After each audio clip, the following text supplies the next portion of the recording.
And hello, everybody. We're trying something new. Let's see how this sounds. Is it going to get annoying that I'm holding the mic for the whole stream? I don't know. Not my problem. I'm just in the stream. Good afternoon, good morning, good evening, and good night. These always start out so hectic. I feel like when I edit a video and I put up a video, it's almost like they start really calm and then they work up to more hectic, because I always start with like, hello, I'm Oliver the Ricketts. Today we're talking about McDonald's. But then when I go live, it's like I play that little buffer and then I go into me, and it's like I mix these on my own. Couldn't you tell? So then when I go into me, it's like, oh, it's me. Hi, you're here. Hi, everybody. As I said earlier, I'm Oliver the Ricketts. This is the Big Summer Movie Live podcast. As you can see, I have one of the best summer movies of all time behind me playing today. And I'm here because summer is most unfortunately coming to an end. If you go to a store right now, it's Halloween. Even though it's August, in my opinion, Halloween season starts September 1st and not a second sooner. And right now it is August 25th. So I don't really know why I went to Bath & Body Works yesterday and it was full of Halloween stuff. But I can pretty confidently say that the summer movie season has in fact come to a close. It starts way too early now, and now it is over before the end of August. Unless I'm overlooking something that's coming out next week. But due to the strike, I don't even think there really are. Every now and then at the end of the summer, you get a good last days of summer straggler that turns out to be really great. Last year it was Bullet Train. One of the ones I was really looking forward to this year was a movie called Drive Away Dolls, which has Beatty Feldstein. It's directed by Joel Cohen or possibly Ethan Cohen. All I know is it's not both of them. Looks like a great movie, but it is currently being delayed, although it was going to be out, I believe, this week as one of the last big summer movies. It's currently being delayed because of the strike, and you know what? That's good. Pay people what they're worth. Boy, this has been all over the place today. So welcome to the stream, everybody. Before we jump into it, I do want to remind you that this channel is a great place to stop for any kind of movie-related content. It's not all scatterbrained like this. I actually edit really nice videos most of the time. But we've been playing around with live streaming recently because my videos take a long time to make. And the thing about YouTube is if you don't post every week, YouTube goes, oh, you're not actually a YouTuber anymore. So I figured, let's start a live series. You can hang out with me. We'll talk about nothing. We'll talk about everything. It'll be great. And one of the first things that I started talking about when I was going live was summer movies, because I really wanted to talk about Guardians of the Galaxy Volume 3. And then for totally different reasons, I really wanted to talk about Fast X, because one of those movies I loved aggressively, and it's still my favorite movie of the year, and the other one was Fast X. So we've been covering any summer movie that comes out, and I have a lot of opinions about. So I figured today what we would do is I'm going to go through all of the summer movies of 2023, or at least all of the major ones. There are some on here that I just feel like nobody saw, nobody wants to talk about, or maybe they don't qualify as a blockbuster, which is really what we're going for here. And we're going to rank them all on a tier list.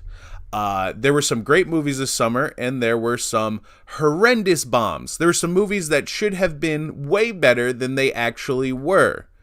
And then there were some movies that were way better than they had any right to be.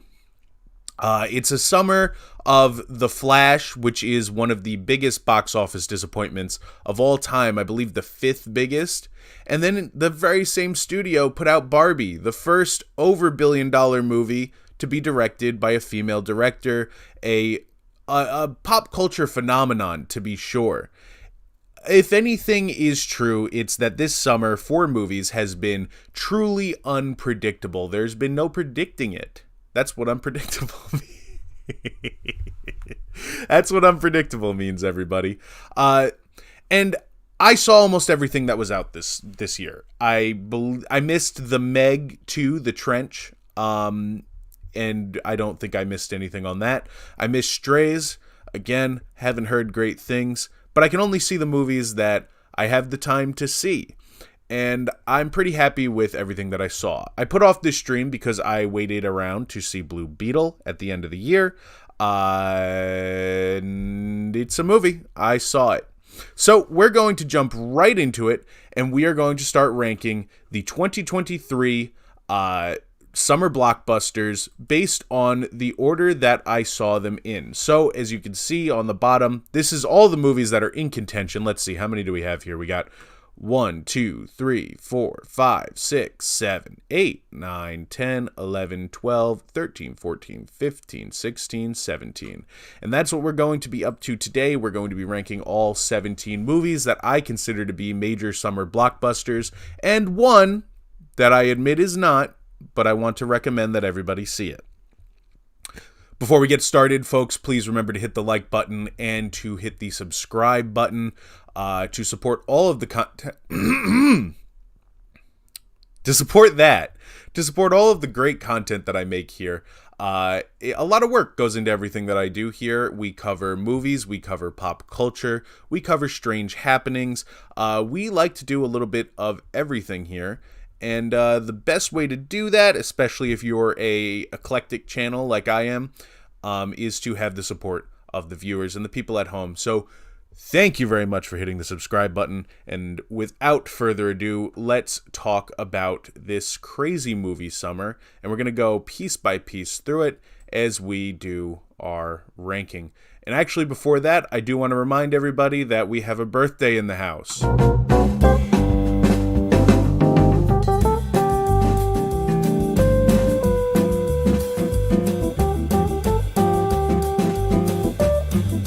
It's the Grimace birthday cutaway. We do that every time. We do it every time. Why? Because although Grimace's birthday was back in... What was it? It was June? Even though Grimace's birthday was back in June, it is always Grimace's birthday to me. All right. Now onward and upward. I've given this enough time. I've vamped enough about this. And we're going to jump into it momentarily, folks. Bear with me for 1 second on this quality live stream. A+. I just want to make sure that we are, in fact, streaming. Oh, we got... Okay. Folks, it looks like we are streaming, and it looks like I can go ahead. So, join me for the 19th time. And let's get to rating these movies, shall we? Stop holding me up. Stop delaying me. Stop stalling me. I'm ready to go if you're ready to go. And here's the screen. Oh, no. And it's me. Here's the screen. That's the thing about live video, folks. I'm very, I believe the term that the professionals would use is anal retentive about the videos that I post-produce and spend my life making, but these live ones, they're fun. They're hangout streams. What are you going to do about it? Probably nothing. Come sue me. All right, folks, starting with the first movie that I saw this summer, and I'll go ahead and say that movie was Guardians of the Galaxy Volume 3, which inspired all of this. So it's also my favorite movie of the year. I just watched it on home release the other day. Went out and bought myself the Walmart edition of this movie, which, if you didn't know, comes with a special edition collector's pin. A lot of drama behind this one, starting with James Gunn getting fired almost immediately after Avengers Infinity War. And then, in the way that things work, Disney got rid of him, even though he was a great asset. He went and he made a movie for Warner Brothers called The Suicide Squad, and then a TV show called Peacemaker, both of which maybe not box office hits, but huge critical hits. And now one of the best filmmakers to ever make a Marvel film is working over at DC. And I love it. I love when someone screws up and they have to pay for that. But he did get one more send-off for Marvel with Guardians of the Galaxy Volume 3 after he was rehired because somebody at Disney figured out that was a humongous mistake. And I have to say, Guardians of the Galaxy Volume 3 is not only my favorite of the Guardians of the Galaxy trilogy, it could very well be my favorite Marvel film. The only one in contention with it is Spider-Man No Way Home. So I'm not one of these Marvel ended after Endgame guys. Sorry, not sorry. It's just a very emotional film, and it reminds you how much you love the characters that were established in that first movie. I think about Rocket Raccoon all the time. He feels so real to me, and that's largely due to the work of this cast and this director. I've talked so much about this movie at this point. I've made multiple videos on it. Go check out one of those, and we'll talk more about it. This is still my favorite movie of the year, although now I will say it has some close competition, but I still put Guardians of the Galaxy Volume 1. Volume 1? I still put Guardians of the Galaxy Volume 3 in my number one spot. So, folks, I'm giving that movie an S tier rating. It is the best movie that came out this summer. That's not to say there are not other great ones, but it's number one. And then we're going to move on to possibly the worst movie that came out this summer. And I don't think that I'm exaggerating when I say that. Looking at all of the stuff on the bottom of the screen here, I don't think there was one movie that I had a harder time getting through than Fast X. And to clarify, I've talked about it ad nauseum. I love that these movies are stupid now. And this movie actually has a lot of fun stuff for the people that are just looking for campy Fast and the Furious. And I think that is in danger of going away, because every time that they do something really campy and really over the top, I go, oh my God, that was hilarious. Please do that again. And everybody else is like, well, now no one's taking this serious. Remember when F9 came out and everybody was like, this one is the most over-the-top movie of all time. And then you have to sit there and be like, remember in Hobbs and Shaw that Idris Elba is actually an android? So yes, they went to space in F9, but I really don't think it was that outlandish for what this franchise is. I'll also put out there, Fast X has some of the things that I hate the most about Fast and Furious, namely, unfortunately, Vin Diesel. Because half of this movie is a really fun little road trip with characters like John Cena and Dominic Toretto's son. And all of that stuff works great. There's like some prime silliness. There's a hilarious death in this. And Jason Momoa chews the scenery in every scene that he's in. I would literally just watch a highlight reel of Jason Momoa scenes from this movie and be completely happy. Much happier than I was watching Fast X. But Vin Diesel comes into this thing, and gosh, does he ruin it. He's so dour. He's so depressing every time he's on screen. He's like and it wasn't always like this because Vin Diesel used to be very charismatic. Vin Diesel is in one of my favorite movies of all time, The Iron Giant. But in this movie, he is a black hole of charisma. There is no getting through or finding a personality in him. And it's almost like there's two minds here, because there's one guy who's fighting for those movies to be that, and that's Vin Diesel. He's fighting for them to be serious cinema. But then there's that side of the brain that's like, we're too stupid to do that. Let's do something stupid. And when they do something stupid, they do it really well, and it's really fun. And when they do something serious, it becomes a movie that is so hard to watch. I also love that this movie, in a summer of part ones, is the worst part one that we got. It ends so abruptly, like mid-sentence. It's also the first Gal Gadot cameo of the summer, but not of the year, because Shazam 2 had the first Gal Gadot cameo of the year. This has been the summer of Gal Gadot showing up in movies, smile smirking, at the camera, and then leaving. All in all, Fast X is a D-tier movie, but I highly recommend everybody go see it for Jason Momoa and the fact that Vin Diesel drives his car at a perfect 90-degree angle up the Hoover Dam, not down. Moving on to our next summer movie on the list, everybody, and that is Disney's The Little Mermaid, a movie that was way more controversial than it had any right to be. But of course, that's what you would expect from a movie that takes a mermaid and says, hey guys, what if we race swap this character? Which is fine. You know why? Because mermaids are not real. How many adult men sat there and went, actually, no, Ariel has to be white and have red hair. And you know what the thing is about that? Ariel doesn't have to be anything because she doesn't exist. She can be any color, any type of person. In fact, the only thing that matters about Ariel is that she can sing. And Halle Bailey, who played this character, can sing really well. I would almost say that she could challenge Jodie Benson. I'm not saying that one is definitively better than the other. I am saying that Halle Bailey really turns in a terrific performance and a great soundtrack. One of the things I was most pleasantly surprised about with The Little Mermaid was that Ariel actually doesn't sing that much in the original Disney cartoon. But this movie has some rewrites and some changes that actually let Halle Bailey sing a lot more than I was expecting. And the parts where she was singing were the best parts of this film. I also really loved Melissa McCarthy as Ursula, because I think Melissa McCarthy, although she's in a lot of movies that I hate and I don't like her shtick, she's actually a really talented actress when she has the ability to just act and be a character. She plays such a good villain, and there's no scene where it's like she's fat and she's falling down, you know? She's Ursula, one of the sexiest femme fatale villains of all time. And I love her in it.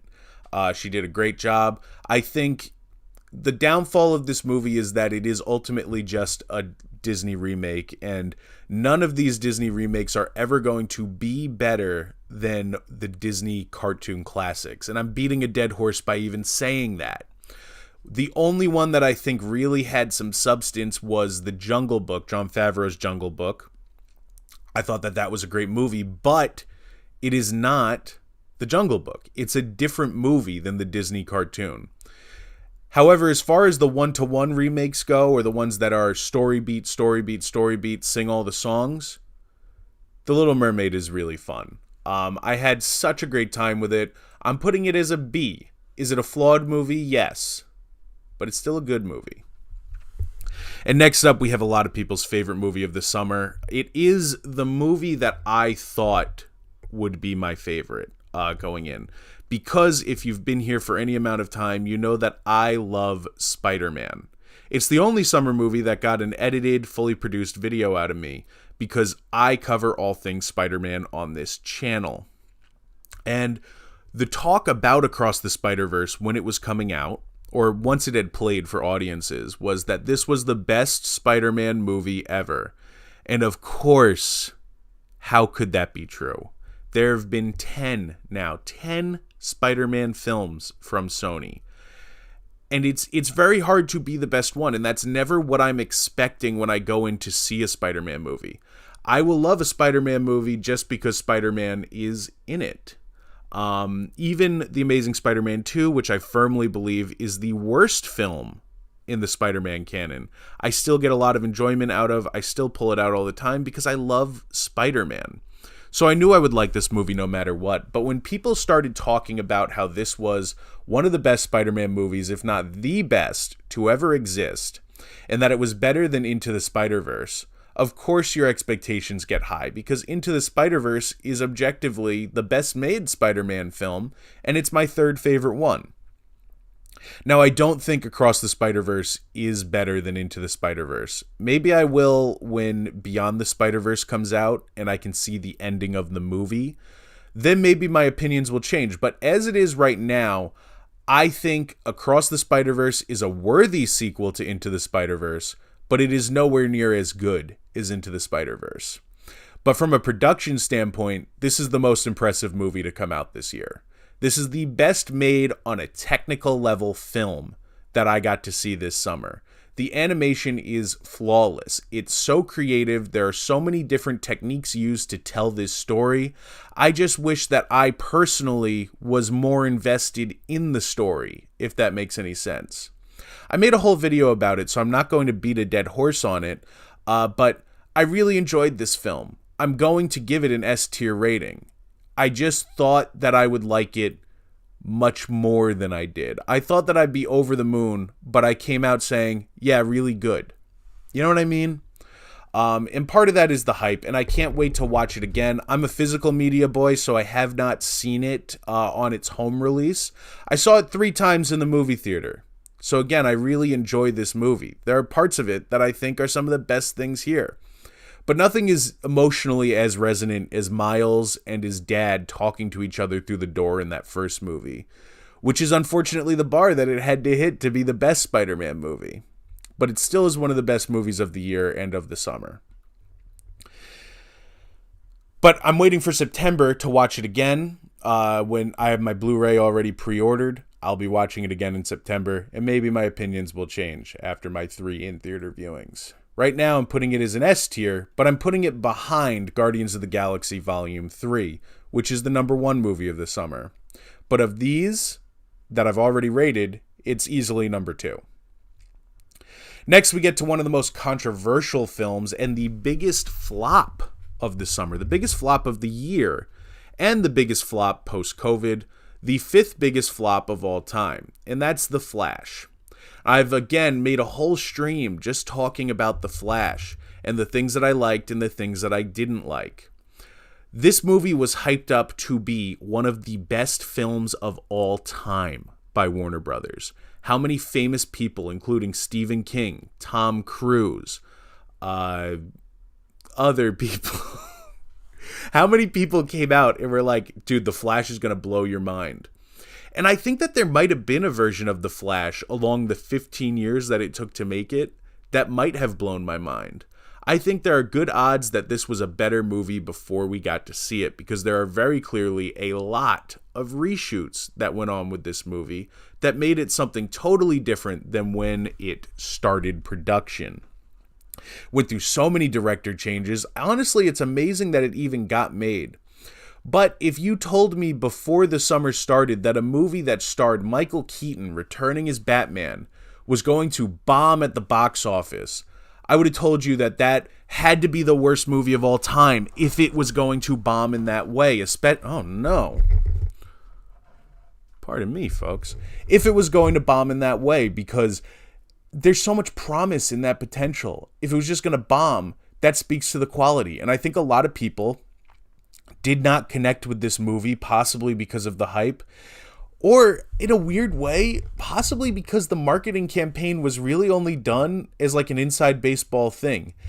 Most of the marketing campaign kind of relies on you following movie reviews and following movie talk. I don't think the average person knew that this movie was even coming out. All of that also being said, I think that The Flash has a very strong first act and a very strong second act, but it falls apart horribly in the third act. It's one of the worst third acts I've ever seen, with some scummy with some really scummy cameos that are there just for clap points. I think you let the dead lie dead. We don't need to bring back people who hated playing these characters in life. One sec. You guys see that? Yeah. And I also think that The Flash as a multiverse movie is exactly the reason that people are not feeling multiverse movies right now, because there's no reason on a character level for this to be a multiverse movie. Not like something like Across the Spiderverse or Everything Everywhere All at Once or Spider-Man No Way Home, where the multiverse is a tool to better develop those characters. The multiverse at the end of this movie is just a bunch of globes hitting into each other with cameos from people who mean nothing to Barry Allen. And I think it's just one of those instances where the good stuff in the movie is great, but the bad stuff outweighs the good stuff. I would never call this a terrible movie, but I do understand why people don't like it. So for me, I'm putting The Flash as a C, but it's a solid C. It's a C+.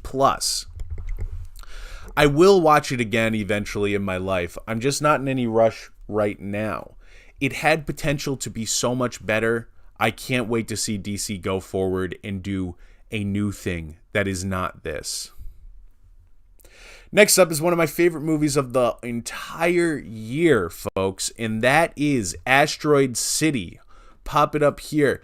Asteroid City is the new Wes Anderson film. It is also one of the silliest and most fun movies of the year, but it's a movie that is admittedly kind of difficult to understand what he's saying. I've talked to a lot of people who have watched it and said, I feel like I get it, but I'm not really sure. You get to the end of this movie and it's a big statement on, in my opinion, it's a big statement on nothingness. It's about how the creative process ultimately doesn't mean anything because nothing in your life means anything. But that doesn't mean you shouldn't try to find meaning in it. That's what I got out of this movie. I'll also say it inspired a tattoo because this movie has a pretty groovy, funky dude that shows up at the end. He's an alien, and I love him. I love him with all my heart. He doesn't have an on-screen name, but I've decided it's Pleskett. It inspired a tattoo. You can see it on our YouTube community tab. I got the tattoo the night that I saw this film. I'm going to save what I have to say about it for my top 10 of the year, but I find it very hard to believe that there is a version of this year where 10 other movies good enough to be better than Asteroid City come out. So I'm putting Asteroid City also in the S tier, right above Across the Spiderverse. One of the prettiest movies of the year, one of the most original films of the year. I had so much fun with it. I can't wait to watch it again. I think about this movie and I laugh all the time. It is so, like, right up my alley in my sense of humor. Just something weird, something out there, but something just beautiful to look at. A+. Way to go, Wes Anderson. This was much better than The French Connection. And next we have my biggest disappointment from the year. I had very high expectations for Indiana Jones and the Dial of Destiny. One, because I don't actually hate Indiana Jones and the Kingdom of the Crystal Skull. I think that there are good character beats in that movie, and there's a good theme about getting old, and at the beginning of that film, Indiana Jones is talking about how, oh, we lost Dad, we lost Marcus. Being old, the world is taking more away from me than it's giving to me. And then at the end of the film, he gains a wife in Marion Ravenwood, who he's loved since the first movie. And he gains a son in Shia LaBeouf's Mutt, who admittedly is a character that I don't love, but I like thematically what they did with him. It was a great place to end Indiana Jones. And it wasn't as good as the original trilogy. But really, what could be? If you were going to do a sequel at all, I actually prefer that. Dial of Destiny does the exact opposite. We get an Indiana Jones who is depressed about being old, and he stays depressed about it until the end of the film. The movie just feels mean. It undercuts everything that Kingdom of the Crystal Skull does right in an attempt to correct some of the wrongs of that film. I just was expecting more from somebody like James Mangold, who has built a career on movies about people who are past their prime, coming back and gaining that spotlight and gripping what their life is supposed to be. Movies like Logan and Ford versus Ferrari about people later on in life overcoming tremendous odds. That's what Indiana Jones and the Dial of Destiny should have been about. But instead, it's a very depressing film that gets to its end and you find out that the character has learned nothing from his journey. And actually, there's some good character assassination at the end of the film. I will say there are some exciting moments in it. I love Indiana Jones on the horse running away from the train. That was incredible. That's a great Indiana Jones moment. I also don't hate Phoebe Waller-Bridge's character, but I wish she would have talked to Indiana Jones and taught him that he does need to come back and be in the real world at the end of that film instead of punching him in the face. I'm giving the movie a D, and I'm actually, because I think it's a better movie than Fast X, but because of the disappointment, I'm putting it below Fast X.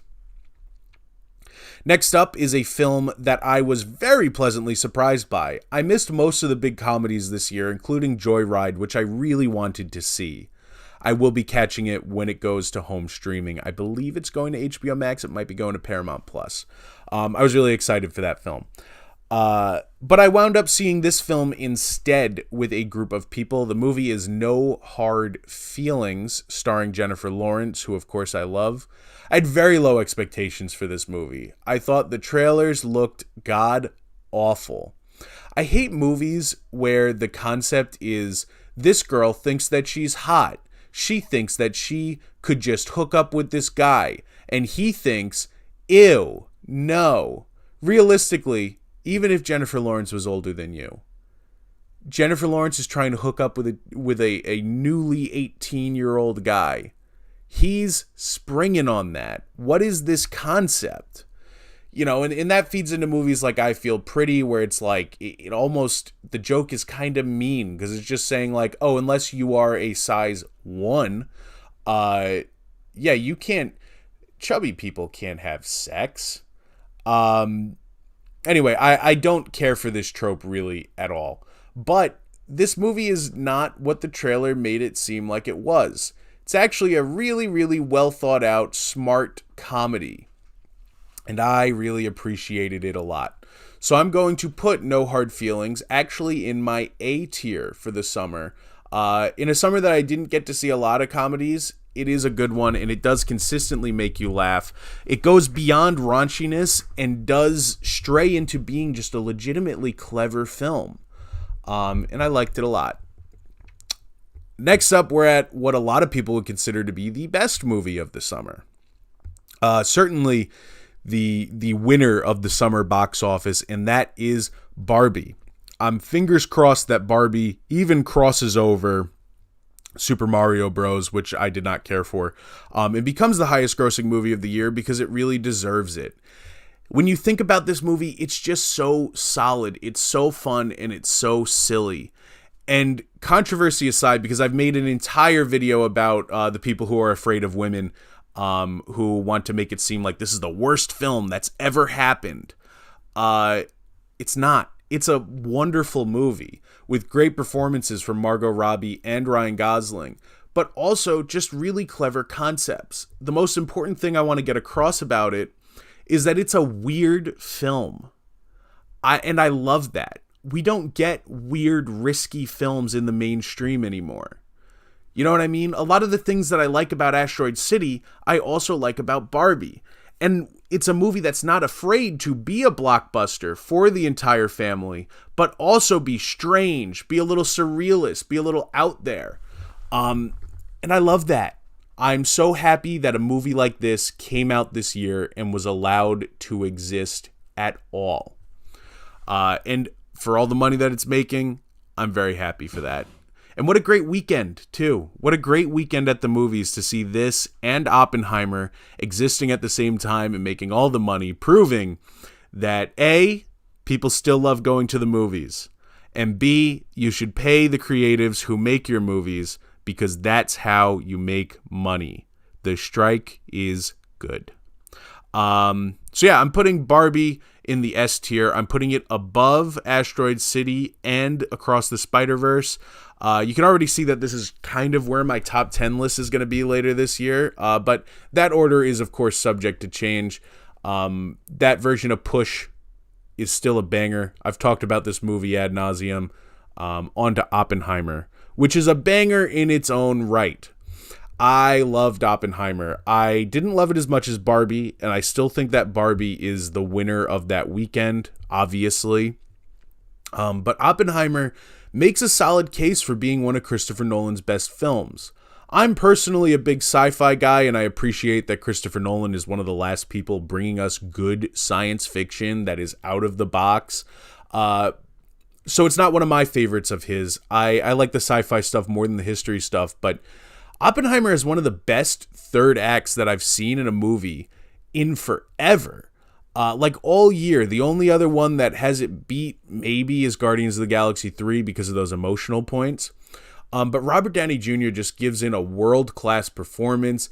It gives you... I enjoyed the drama about Oppenheimer's security clearance and the people going after him to assassinate his character more than I enjoyed the stuff about him making the bomb and the military race that was going on, which is what sold the movie. I also like that this is a movie about someone who famously regretted the big thing, like the big achievement in his life. And of course, that achievement cost the lives of thousands to millions of people. He did a terrible thing. And the movie does, give you like a really realistic 3D view of what something like that would look like and what it would do to the psyche of a person. So I loved Oppenheimer. I can't wait to see what Christopher Nolan does next. Hopefully he is like a Martin Scorsese, where we just get decades and decades of great films spanning at least into the 2040s. We want a body of work like Martin Scorsese, like Steven Spielberg. He hasn't missed yet, in my opinion. I'm putting Oppenheimer in the A tier, and it's a high A tier movie. That 70 millimeter conversion of this film, which is the one that I saw, was incredible. And Florence Pugh was in this movie, and she was really in this movie. I wish we would have seen Cillian Murphy's Little Oppenheimer. Also, before I move on, the best scene in this film, Gary Oldman showing up as Harry Truman and pulling out a handkerchief when Oppenheimer says that he's feeling some regret. What a gangster scene. What a pimp. Coldest performance in cinema this year. Next up is a movie that I admittedly was not in love with from a franchise that I do love. But it's another case where I think I'll probably like this movie more when we see part 2. And that's Mission Impossible Dead Reckoning Part 1. The biggest shocking failure, I think, more so than The Flash, it's more of a shock that Mission Impossible bombed. Because The Flash, on paper, there were a lot of things going against it, including Ezra Miller, including just kind of audience fatigue to DC films, as well as multiverse stories. I think there was a lot going for The Flash to not do well. I am surprised it did as bad as it did. But if you had told me last year that Mission Impossible would make almost no money, I don't even think they made their budget back, I would have told you were crazy. That's insane, especially when Mission Impossible Fallout was such a huge hit. And Tom Cruise just starred in the biggest movie of last year in Top Gun Maverick. People are really excited about Tom Cruise right now. They loved the last installment in this franchise. It just was bad timing. Why would a studio put Mission Impossible out, a movie that is so dependent on IMAX, right before Oppenheimer drops and takes up all of the IMAX screens? And it doesn't stop there, because Barbie also comes in and says, all right, we're not getting on IMAX screens. We're still taking up every other screen in this theater. The strategy was clearly that they thought this was going to be counter-programming, that after everybody did the Barbenheimer, they'd be excited about going to the movies and they would go see Mission Impossible. But they weren't counting on being pushed off of all of the screens because of how big Barbie was. And that's crazy. I do like this movie quite a bit. It has a great last big action set piece where a train is falling off of a cliff and they have to climb up the train like it's a rock wall. But there's a lot of exposition dump at the beginning of the film that kind of slows the pacing for me. Whereas Mission Impossible Fallout, which is the one with Henry Cavill that came out last year, possibly my favorite in the franchise, that movie's an A+ to me. This one is a B-, but it goes above The Little Mermaid. I still had a lot of fun with it. And I think there's some exciting places that it can go. I love this era of Tom Cruise where he's just making quality action films, quality blockbusters. He's only missed once since he's been on it, and that was The Mummy. Please bring me Edge of Tomorrow 2 when you're done with Mission Impossible. How many times do you guys think Tom Cruise has said the word mission in his life? Let me know. All right, next up, it's The Haunted Mansion, everybody. If you know me, you know I'm a huge Disney fan, particularly Disney parks. I think it's a great place for people of all ages to go. I don't care. And The Haunted Mansion is such a marvel of like modern technology and illusions and storytelling. It's a great ride, and it goes beyond being a great theme park ride. It's a marvel of technology.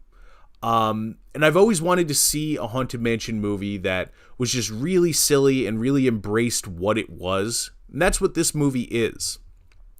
There's just some really solid comedy in this film. It's so much fun. You could bring the entire family to see it. And the whole cast, including Lakeith Stanfield, give really good standout performances in the movie itself. I was very impressed. However, it does fall apart in its last act. I was disappointed that Hatbox Ghost was the main villain, and even more so that Jared Leto was the guy playing him. I think this movie was better than I was expecting it to be, because I was bracing for a mess up. But it's not on the levels of being something like a Pirates of the Caribbean where it's an instant classic. Still, I hope that it does get a sequel. I hope we see more Haunted Mansion films. And I, for one, am still excited for more Disney ride movies. I think Jungle Cruise was a bust, but this was a good movie. I don't know why they dropped it in August, July? I don't know why they dropped it in the middle of the summer, because this would have been a perfect Halloween film. Maybe it will make some of that back up on streaming, because it was a bomb. In the meantime, I'm putting this movie in my B tier, right above, again, The Little Mermaid, because I really did have fun with it. There's a very weird cut in this, though, a very weird product placement where they tell you that a character died while they were on their way to buy Baskin Robbins. And it kind of reminds me of the End Just Like That Peloton product placement. I just think if you're going to do a product placement, maybe don't kill beloved characters with those products. Next up on the list, and this is, I love this movie. It's Talk to Me. Really solid little horror film. I don't want to give away too much about it, because the more you describe it, the more you give away. But basically, the characters in this movie have a hand that they hold and they can talk to the dead, but the dead possess you after 90 seconds. It is such a creative, fun little, like, inventive horror flick, and the ending elevates it so much more. If you haven't seen Talk to Me, please go see it. I'm putting it in the A tier, right above Oppenheimer. I like it that much. And more than being a horror, I like when horror can transcend a genre and just be something cool otherwise. This is a very good tragedy. You know what I mean? It's a solid little 3-act tragedy that also functions as a horror movie where you care and love all of the characters involved. This next movie is 100% not a blockbuster. It is not really the kind of movie that you see during the summer. So why did I include it if I'm only doing blockbusters? It's because I want everybody to see it. And that movie is Theater Camp. If you are a fan of something like Wet Hot American Summer, if you like a little bit more dry and just straight up silly comedy, Theater Camp is for you. It's one of the most hilarious movies that I got to see all year. I really enjoyed it. I wish I could have seen it again, but it was only in my area for about a week. If it comes near you, go see Theater Camp. The cast is amazing. The jokes are incredible. I laughed harder at this movie than I did anything else. It's next level stupid, and I love it. And I'm putting it right below Talk to Me in my A tier. Next is a movie that is currently bombing right now, and that is The Last Voyage of the Demeter. This movie is based on one chapter of Bram Stoker. I always say Bam Stoker, and that's not too good. It's not Bam Stoker, it's Bram Stoker. The original Dracula book. It's based on one chapter of that. What I like about this movie is that it makes Dracula feel like a calculating monster. He's not a man. He's not horny in the movie. He's not a cartoon character. He's a horror monster, but he's not an animal either. He's smarter than the average person. He's a strategist, and he's also just terrifying to look at. Has big Midnight Mass vibes without being as good as Midnight Mass. I still think the movie has flaws, namely the pacing. I think this is a very slow movie to try to get through, and it is also kind of hard to attach to a lot of the characters. But just as a just as a horror concept, I love the idea of just doing a Dracula series that is chapter by chapter. I'd love to see if they could make another one of these that is now Dracula in London. Maybe you can make the guy at the end of this movie Van Helsing, but it'll never happen because this movie made $0 and 0 cents. But I liked it a lot. I don't think it's a perfect film, but I think if you are looking for just a little horror fix, The Last Voyage of the Demeter is a good movie that I'm going to put right under The Little Mermaid in my B tier. Next up, we got Teenage Mutant Ninja Turtles. I actually just saw this movie 2 nights ago. This movie's a lot of fun. It takes a lot of animation cues from stuff like Across the Spiderverse, and I won't deny that. But I really enjoyed it. I think the animation style really works for the Teenage Mutant Ninja Turtles and still has a lot of personality of its own. Because unlike how Spider-Verse is there to look like a comic book, this movie is kind of scribbly and kind of doodly, so it kind of looks like what a high schooler would draw. You know what I mean? And since the Ninja Turtles are actually teenagers in this movie, that makes a lot of sense. Thematically, it being a scribbly little hand-drawn thing, what an incredible idea. And the animation in this film is one of the best things about it. It's also the best soundtrack that I've heard in a movie so far this year, other than, of course, Guardians of the Galaxy Volume 3. There's just as a curated playlist, there's so many great songs in this, including I Know by De La Soul, which I've been listening to all week. There's a sequence in it where Splinter, the rat, which, by the way, I'm hearing a lot of people pretty upset that the rat is gay, which is already funny that you care that an animated rat is gay. It's even funnier when you get into the movie and you find out what they're talking about is not a gay relationship, but a gender-swapped character, and the rat is in fact straight and loves women and talks the whole movie about how he wants a mutant rat dating app to find other lady mutant dating rats. I love the gay rat, and the best sequence in this film is a sequence of the rat adopting the turtle, Splinter, adopting the turtles, loving being their dad, and then hating New York because he's afraid of what it will do to his kids. It's such a very human scene to include in a movie about, well, Teenage Mutant Ninja Turtles. I really, really enjoyed this film. I do think that it falls apart in its third act and stops it from being one of those, oh my God, you have to see it animated films, which is what I was hoping it would be. But the third act does go on just a little bit too long, and I think a lot of the action in this movie is actually kind of weak. I would have been much happier with a movie just about the Ninja Turtles going grocery shopping and trying to fit into society than them fighting a giant mutant ice cube at the end of the film in a third act that goes on about 20 minutes too long.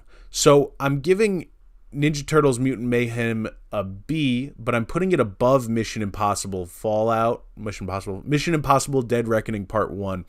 And I'm still really recommending it for that first act. There are so many great scenes in the movie. And I can't wait to see where they go with this Turtles franchise next. I think it has so much potential to be one of the best for these characters of all time. Really great action sequence set to no diggity in this as well, where it's the 4 turtles fighting 4 different people, but the actions are kind of sunk up on the transition. So like Leo will go to punch someone and it'll cut to Raph pulling the punch back. Amazing. Great shot. Great movie. And a not so great movie would be Blue Beetle, which I saw last night. I'm going to wrap this up quick because nobody cares about Blue Beetle. DC just can't catch a break, man. I do think the positive of Blue Beetle is that the kid from Cobra Kai who plays him, I'm sorry, I don't know the name off the top of my head. The actor they have playing Blue Beetle is great in this movie. He has so much charisma. I would love to see him interact with a Booster Gold and be a part of the DCU going forward. The Reyes family is also great, including George Lopez, who I can't stand in real life, but I think his character really works in this movie. The movie is unfortunately very generic. There are beats in it that just don't make any sense. I'm so sick of superheroes fighting other generic versions of themselves but they're evil. And this movie has a villain like that who every time he comes in, he slows the whole operation down. There's actually an exposition dump on this villain about 2 seconds before he dies that would have made me care about him so much more if it had happened earlier in the film. And that's just a good way to look at how this movie is. It has a script that just feels very thrown together. And although it has a lot of heart, it is hard to get sucked into the movie because story-wise it is a mess. I will say, though, it is a coherent movie from DC, so it gets some points for that. And I would like to see this cast in a movie from a studio that has it together a little bit more than Warner Brothers did in this era. So I can't wait to see Blue Beetle show up in the James Gunn-led DCU. It's going in the C tier with The Flash, but under The Flash. And folks, thank you so much for listening to me ramble on today about all of the movies that I saw this summer. Hopefully this was more fun for you than watching nothing. I had a good time. Thank you very much for watching. I love talking about movies, and that's what I do here all the time. Among other things, pop culture, TV, movies, strange happenings, weird stuff. Next, we're doing a video on AMC theaters and why they've taken such a dip in quality, which is part of the reason we're doing these live streams, because the video is going to be about an hour and 45 minutes. Please give me time to work on that. Tune in next week for Hate Comments Part 2. Hit the subscribe button. Hit the like button. I'm Oliver the Ricketts. I love you all for watching. Thank you very much. I'm tuning up some more good content, so stick around right here on the channel. And have a great rest of your day, everybody. Happy birthday, Grimace. So long.